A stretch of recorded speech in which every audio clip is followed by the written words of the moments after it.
America అలవికాని డిమాండ్లు, వీలుకాని మార్పులు, పరస్పర వైరుధ్యాలు, నావికా దిగ్బంధనం వంటి వాటిపై రాజీ పడేది లేదని ఇరాన్ కుండబద్దలు కొట్టింది.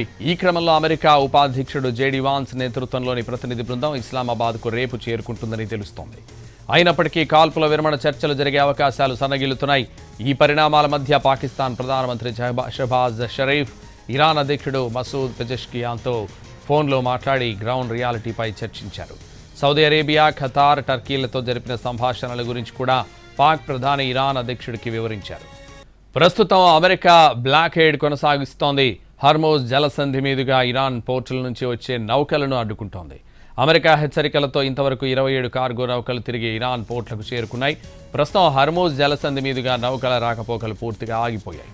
ఇరాన్ డీల్ సెట్ చేసుకునే వరకు బ్లాకేడ్ కొనసాగుతుందని అమెరికా అంటోంది. హర్మోజ్ జలసంధి సమీపంలో అమెరికా సైన్యం కఠిన చర్యలు తీసుకుంటున్న దృశ్యాలు వెలుగు చూశాయి. ఈ వీడియోని యుఎస్ సెంట్రల్ కమాండ్ లేటెస్ట్ వీడియోని రిలీజ్ చేసింది.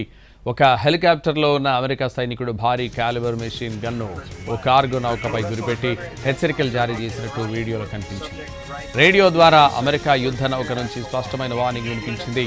మిలిటరీ బ్లాకేడ్ ప్రాంతంలోకి ప్రవేశిస్తున్నారని, ఇరాన్ పోర్టులకు రాకపోకలు సాగించే అన్ని నౌకలకు ఈ నిషేధం వర్తిస్తుందంటూ అమెరికన్ సైనికుడు గదమాయించాడు.